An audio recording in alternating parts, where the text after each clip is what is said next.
हनुमान जी क्या हैं? रिश्ता उनसे इतना प्रगाढ़ लगता है सबका कि किसी को दोस्त नजर आते हैं, किसी को सिर्फ उन्हीं में सहारा नजर आता है। हनुमान जी आपके हिसाब से क्या है? देखिए श्वेता, क्या है ना, हनुमान लोक देवता है। जैसे राम को कहीं गांव में, कहीं शहर में, कहीं कस्बे में अगर भगवान को पुकारना हो, उन्हें विराजमान करने का स्थान देखना हो, तो योजना बनानी पड़ती है, वास्तु देखना पड़ता है, मंगल किधर है, शुभ किधर होगा, भगवान का मुख किधर होगा, उनके वाम पार्श्व में कौन बैठेगा, लक्ष्मण कहाँ बैठेंगे, उनका आसन कैसा होगा। लेकिन गांव में एक पीपल के नीचे एक छोटी सी प्रतिमा पर गेरू पोत कर महिलाएं अपना मंगल गा लेती हैं, अपना सुख दुख बांट लेती हैं। छोटे बच्चे उन्हें देखकर भूत प्रेत पिशाच से अपने आप को मुक्त मान लेते हैं। बड़े बुजुर्ग वहां से राम तक अपनी बात पहुंचने का बहुत ही सरल मार्ग खोज लेते हैं। एक बात और मैं श्वेता कहूं, पूरी राम कहानी जो है वो प्रतीक शास्त्र है।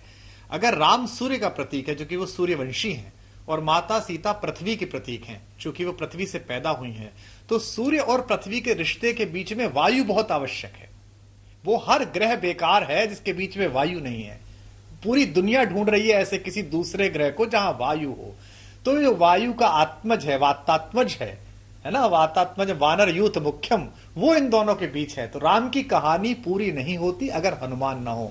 इसलिए हनुमान लोक मंगल का एक ऐसा प्रतीक है जिनसे केवल भारतीय ही नहीं, पूरी दुनिया में, आप देखिए होंडुरास में, जिसको कहा जाता है monkey, the country of monkey man, वहां जो गुफाओं में चित्र मिले हैं वो हनुमान के ही चित्र मिले हैं। और अगर राम कथा के विकास के क्रम को ढूंढा जाए तो भगवान राम ने साकेत धाम जाते समय जो सत्ता का वितरण किया था, वो हनुमान के औरस पुत्र को, मकरध्वज को, जो पाताल लोक का राज्य दिया था, अगर भारत से सूची तरीके से नीचे देखा जाए तो दूसरे तल पर जाकर होंडुरास मिलता है, यानी कि उसे पाताल लोक कहा जाता है। मैं एक केवल व्याख्या दे रहा हूं, मैं इसकी वैज्ञानिकता पर बहस नहीं कर रहा। मैं एक बार गया था तो मैंने अमेरिका में एक एयरपोर्ट पर किताब उठा ली थी, the country of monkey man. तो मुझे बड़ा जिज्ञासा हुई और उसमें मैंने ये देखा तो मुझे लगा रे तो अपने वाला ही मामला है। तो हनुमान इसलिए लोक मंगल के देवता है। अगर हम वाल्मीकि से लेकर तुलसीदास तक पहुंचते हैं, हम रामायण से रामचरितमानस तक पहुंचते हैं, तो हम हनुमान चालीसा तक भी पहुंचते हैं। हनुमान चालीसा में जो पूरा वर्णन है, जो व्याख्यान है, उसको अगर हम मौजूदा परिवेश में समझें तो कैसे? देखिए, पहली बात तो भगवान राघवेंद्र सरकार राम जो है ना, उनकी सबसे बड़ी बात तो ये समझिए कि वो वंचितों के, पिछड़ों के, दलितों के, आदिवासियों के, मल्लाहों के, निषादों के, कोलों के, किरातों के, इन सबके सहचर हैं। भगवान निकले अयोध्या से और गए रामेश्वरम पार करके लंका तक, जहां हमारी माता ने कुछ समय बिताया। रास्ते में किसी राजवंशी से नहीं मिले, वो इन्हीं लोगों से मिले। और हनुमान उसी वन्य सत्ता के प्रतिनिधि हैं। वे निर्वासित सुग्रीव के महामंत्री हैं, उसके प्रधानमंत्री हैं। और पहली बार वो एक अपरिचय भेष में आते हैं, ब्राह्मण भेष में, क्योंकि ज्ञानी भी हैं। ज्ञानी नाम अग्रगण्य, ज्ञानियों में भी अग्रगण्य है। भगवान शंकर जिसके गुरु हो, वो कितना ज्ञानी हो सकता है, आप सोच के देखिए। तो हनुमान का प्रतीक शास्त्र समझना बहुत आवश्यक है। मैं जो नई पीढ़ी से अपने अपने राम में बात करता हूं, वो बार बार ये कहता हूं कि जो विग्रह दिखाई देता है आपको, इस पर ज्यादा बच जाइएगा। ये तो केवल आस्था है, केवल आपका संकेत है जुड़ने का ईश्वर से। लेकिन वनबंधुओं के, वंचितों के एक ऐसे रणनीतिकार जिनके बिना राम का कोई काम पूरा नहीं होता है, तो हमको लगता है राम तक पहुंचने का सबसे अच्छा मार्ग हनुमान है। और यही बाबा तुलसी को लगा। आपको मैं एक बात सुना दूं विशेष रूप से, कि बाबा को, तुलसीदास जी को बाहू में बहुत पीड़ा हो गई थी। अब कोई दर्द हो गया होगा, जैसे आजकल होता है, बहुत ज्यादा आर्थराइटिस हो जाता है, कई बार पैरों में हो जाता है, बाहों में कोई दर्द हो गया होगा, मांसपेशियों का हो गया होगा, आयु भी बहुत थी। तो उन्होंने हनुमान बाहुक नामक एक पूरा काव्य लिखा और तब हनुमान जी प्रसन्न हुए। तो हनुमान मूलतः वो कड़ी हैं जो सीता से होते हुए हमें राम तक जोड़ते हैं। विनय पत्रिका में हनुमान एक दिन मां सीता से कहते हैं, अम्ब कबहुक अवसर पाए, हे मां कभी अवसर मिले, शाम के समय भगवान अच्छे मूड में बैठे हों, मेरी ओ सुध ध्याय भी कछु करुण कथा चलाए, जरा मेरी बात भी चलाना। निरअहंकार होना, एक एम्प्लॉय को किस तरह अहंकार शून्य होना चाहिए, एक एम्प्लॉय को किस तरह केवल जो एम्प्लॉयर है, केवल जो संस्था है, उसके प्रतीक चिन्ह से जुड़ना चाहिए। जो प्रतीक चिन्ह आज तक का है, जो प्रतीक चिन्ह अशोक चक्र लिए हुए भारत की सरकार का है, उसके नीचे बैठे हुए किसी व्यक्ति को इतना निरहंकार होना चाहिए कि मैं जो कुछ भी हूं इस संस्थान की वजह से हूं। आज इस संस्थान के कारण मेरा समाज में हर जगह आदर है, मेरी गणना है। वो जो यूक्रेन से लौटते हुए भारतीय बच्चों के हाथ में तिरंगा देखकर वहां की सेनाओं ने उन्हें मार्ग दिया है मुस्कुराकर, वो किसी सत्ता के कारण नहीं दिया, वो भारत की 75 वर्ष की आध्यात्मिक प्रभुसत्ता की वजह से दिया है कि हम सबने मिलकर इस देश को बनाया है।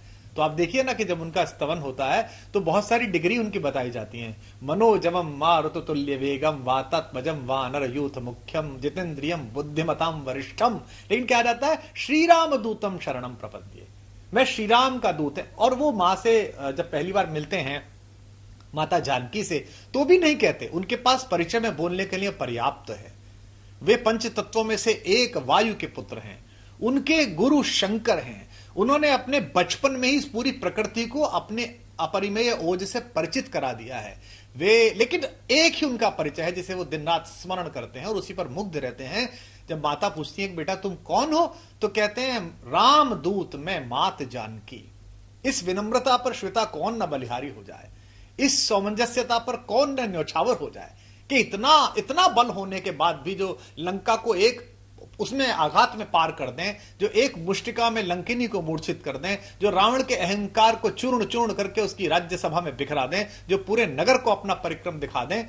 लेकिन वो कहते रामदूत मैं मात जानकी, मेरा इतना परिचय है कि मैं राम का दूत। और कसम भी किसकी खाते हैं, सत्य शपथ करुणा निधान की। मैं उन करुणा निधान की कसम खाकर कह रहा हूं कि आपकी श्रद्धा आपकी आस्था के साथ बिल्कुल शुभकामनाएं, आप ये काम करिए। लेकिन एक मैनेजमेंट गुरु के रूप में, एक डिजास्टर मैनेजर के रूप में, एक टास्क मैनेजर के रूप में, एक इवेंट मैनेजर के रूप में अगर आप हनुमान को देखेंगे तो जो आपने एमबीए में पढ़ा है, जो आपने अपनी हार्वर्ड जाके पढ़ा है, जो आईआईएम जाकर पढ़ा है, मैं निश्चित रूप से आपको भरोसा दिलाता हूं कि उसमें थोड़ी और धार लगेगी, थोड़े आप और भारतीय हो पाएंगे। और यही एकमात्र उद्देश्य मेरा निजी रूप से इन दिनों है कि जो अपने अपने राम के सत्र हैं जो भारत भर में होते हैं, कि मैं उन्हें राम के उस मानवीय पक्ष से परिचित कराऊं जिन्होंने दाशरथी राम, जो स्वयं विष्णु के अवतार हैं, उनके मनुष्य होने की संभावना को आसान कर दिया, सहज कर दिया, सरल कर दिया और सरस कर दिया। नहीं, पर आप हनुमान चालीसा की व्याख्या कैसे करेंगे? देखिए, हनुमान चालीसा अपने आप में, क्योंकि सुंदरकांड में महत्वपूर्ण रूप से हनुमान अपने पूरे प्रकर्ष पर आए हैं, वो एक अलग से पूरा एक व्याख्या है, अलग से पूरा एक संवाद है। और मैं आशा करता हूं, हम लोगों ने तो अपने अपने राम भी किया था आज तक, पर मैं आशा करता हूं कि कभी ना कभी सुंदरकांड पर के उसकी वैज्ञानिकता पर अवश्य रूप से आपके यहां आकर या कहीं मैं बोलूंगा। लेकिन हनुमान चालीसा एक छोटी सी ऐसी स्तुति, एक छोटा सा ऐसा स्तवन है जिसे घरेलू परेशानियों में, बाढ़ में बह गई फसल में, इस बार इंद्र भगवान की अकृपा से वंचित रह गई किसानी में, छोटी सी परेशानी में, थोड़ी सी व्याधि में, बेटी के घर आए संकट में, पुत्र की नौकरी के संकट में, इस देश के करोड़ों करोड़ लोगों ने, न केवल इस देश के बल्कि पूरे विश्व के आस्तिकों ने हजारों हजार सालों से उसका स्तवन करके, उस धारणा का स्मरण करके स्वयं को मुक्तिकामी बनाया है।